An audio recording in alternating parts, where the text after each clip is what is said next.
नमस्कार मित्रांनो, सोमजाई माता तीर्थयात्रेमध्ये मी सुषमा आपलं सहर्ष स्वागत करीत आहे। आमच्या या सोमजाई यात्रेचे सर्वेसर्वा श्री मनोहर महाराज धुळे यांचे आज मनोगत आपण इथे ऐकणार आहोत। चला तर ऐकू मनोहर महाराजांचे मनोगत काशी यात्रेतील। पायी जीवतून आता काय बोलणार नाही। तुम्ही सर्वांनी सोमजाई तीर्थयात्रा मंडळमध्ये आल्यानंतर मला एवढं सहकार्य केलं, म्हणजे बालक बापाचे तातिरेगे आणि बापा त्याचे जीव लागे, त्या उक्तीप्रमाणे तुमचा बालक समजून तुम्ही सर्वांनी मला सहकार्य केले।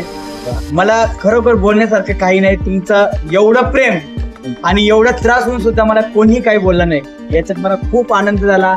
आणि असंच तुमचा प्रेम माझ्या पाठीशी राहावं। आमचे गुरुजी असणार, आमचे म्हणजे मला खरोखर माझ्यावर एवढं नितांत प्रेम करणारे आमचे मिलिंद भाऊ आहेत, त्याच्यानंतर आमचे दत्तात्रय भाऊ केदारी हे आहेत, त्याच्यानंतर सर्वच आमचे घारे सर, सर्वच मायबापांनी एवढं मला सहकार्य केलं की मला असं वाटत होतं माझी प्रकृती एवढी म्हणजे भावना माहिती आहे, मी 4 तारखेपर्यंत ऍडमिट होतो।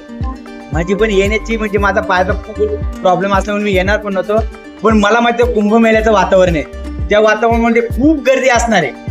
त्या गर्दीमुळे मला जावंच लागलं। डॉक्टर साहेबांना सांगितलं काय झालं तरी चालेल, पण मला जावंच लागणार, कारण माझ्या जागी दुसरा कोणाला पाठवून जमणार नाही। एका वेळेस ते आचार्य मंडळी चेंज करून पाठवू शकतो, त्यांनी ते कार्य केलं असतं, पण यासाठी प्रोफेशनल म्हणजे त्या माहितीचाच माहिती माणूस पाहिजे होता। तेव्हा मी सुद्धा या यात्रेमध्ये आलो आणि तुमचा सहकार्य पाहून मला माझा भाग गेला, शिना गेला, अवघा झाला आनंद आहे। या उक्तीप्रमाणे मला काहीच या यात्रेमध्ये भाग काही वाटलं नाही। मला डॉक्टरने सांगितलं महाराज तुम्ही एक तास पण उभे राहू नका, त्याच्यानंतर वजन सुद्धा उचलू नका, सगळं पत्ते सांगितलं होतं। एवढा मला प्रॉब्लेम असताना मला काही प्रॉब्लेम झाले नाही। असं तुमच्या कृपा माझ्यावर राहो। सोमजाई तीर्थयात्रा मंडळाला तुमचा आभारी आहे। धन्यवाद धन्यवाद।